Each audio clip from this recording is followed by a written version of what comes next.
Por que algumas pessoas, às vezes com a mesma estrutura genética, às vezes gêmeos, com a mesma educação, com a mesma família, com a mesma alimentação, com os mesmos amigos, por que dois irmãos, um vai ser dependente e o outro não vai ser dependente da bebida alcoólica?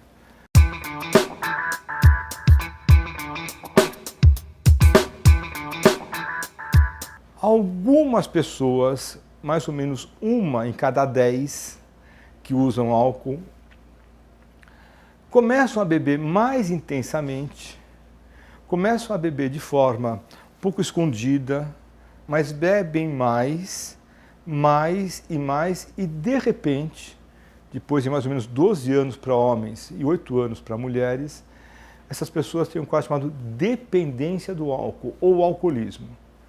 O que nós sabemos hoje, 2017, é que existem alguns fatores que deixam a pessoa mais vulnerável. Se os pais, os familiares, os avós forem dependentes do álcool, provavelmente significa que essas pessoas têm mais enzimas no fígado que vão metabolizar o álcool. Desde o começo, ela vai precisando de mais álcool para dar aquele efeito de uma certa sedação, uma euforia. A pessoa precisa, desde o começo, bebe mais do que os outros. Provavelmente isso é uma carga genética dela. Ela tem mais enzimas que metabolizam álcool e consegue, de uma vez só, beber mais e mais. Significa que ela vai ser alcoólatra? Não. Nós sabemos ainda que as pessoas que são mais suscetíveis a fatores de estresse, ansiedade, depressão, angústia, e que usam o álcool como se fosse uma ferramenta, também são mais suscetíveis a se tornar dependentes. Nós sabemos ainda que as pessoas que têm amigos cujo lazer é beber, todos os amigos têm a preferência, em vez de fazer esporte, de cinema, de discussões, gostam de beber, essa pessoa também fica mais vulnerável. Então, a pessoa se torna dependente do álcool quando essa série de vulnerabilidades deixam ela com um risco maior. E é uma opção dela, ela vai lá e usa o álcool. Usa no começo de forma recreacional, social, depois ela começa a usar como se fosse, entre aspas, um remédio. Quando começa a ter esse tipo de situação, pronto, acendeu a luz laranja, essa pessoa está prestes, quase, está próxima a se tornar uma dependente do álcool.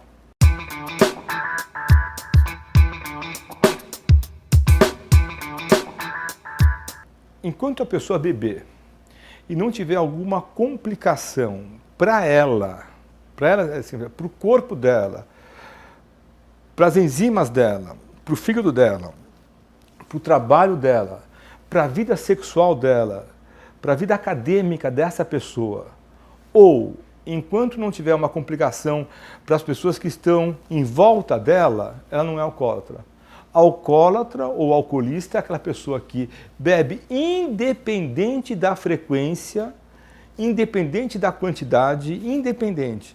Ela bebe e causa já um impacto, causa uma dificuldade, ou para a vida dela, ou para a vida de quem está junto com ela, quem mora com ela, quem convive com essa pessoa. Em vez do álcool ser usado para dar prazer, para relaxar, para aumentar a sociabilidade, o álcool é usado pelo dependente do álcool, ou alcoólatra, ou alcoolista, tanto faz. O álcool é usado para evitar, para prevenir o efeito desagradável que causa a falta do álcool. Então, o alcoólatra, nessa fase de dependência, ele não vai beber para saborear, para degustar, para acompanhar uma alimentação. Ele vai beber porque ele tem que beber.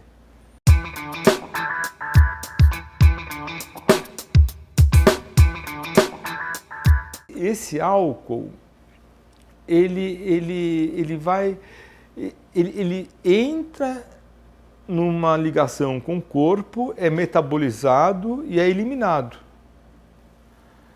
Quando esse álcool começa a ficar em excesso, constante, não dá tempo, muitas vezes, de metabolizar e de eliminar.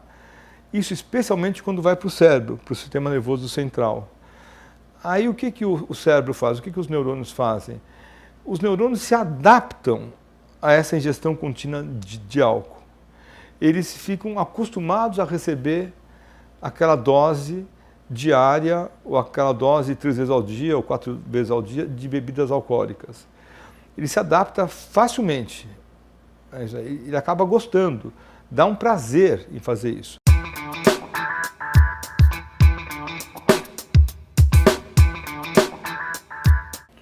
Muitas pessoas conseguem parar sozinhas.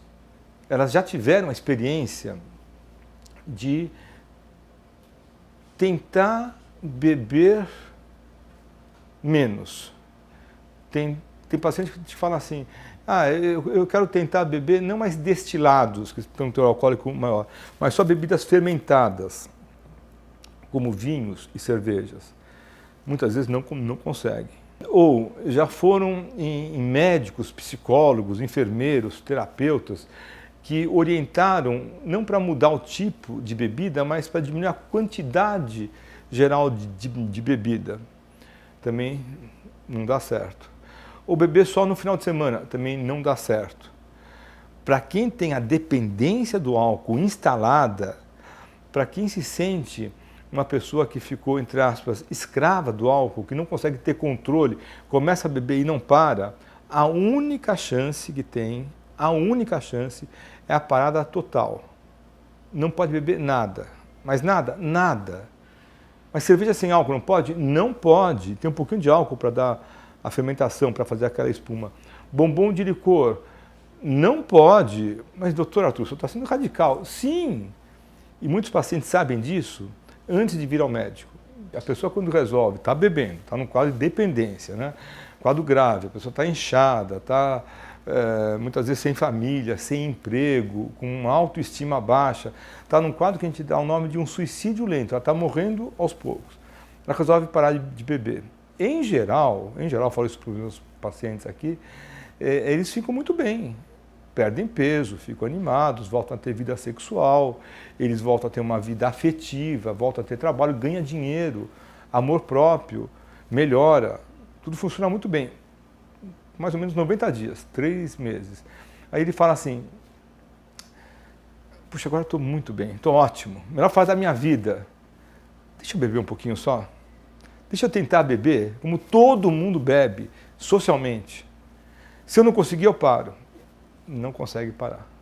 Por isso que eu peço, oriento para que ele não tente fazer essa ousadia, porque em 36 anos que eu trabalho nessa área, nunca deu certo. O que nós não sabemos ainda é por que a pessoa que parou não consegue retomar o nível de álcool social. Isso é um desafio, né? Não consegue porque existe como se fosse uma memória bioquímica. Uma gota de álcool, o mínimo de álcool que ele vai beber, depois de 30 anos de abstinência, ele volta a ter o mesmo quadro. O mesmíssimo quadro. É impressionante. Quando eu falo isso para os meus pacientes, sempre tem paciente, digamos, arrogante, como médico. Eu sou médico, mas os médicos muitas vezes têm uma postura arrogante em relação ao tema. O médico fala assim, o senhor nunca viu? Eu vou dar chance para o senhor ver, eu vou ser o primeiro. Eu nunca vi, continuo nunca vendo.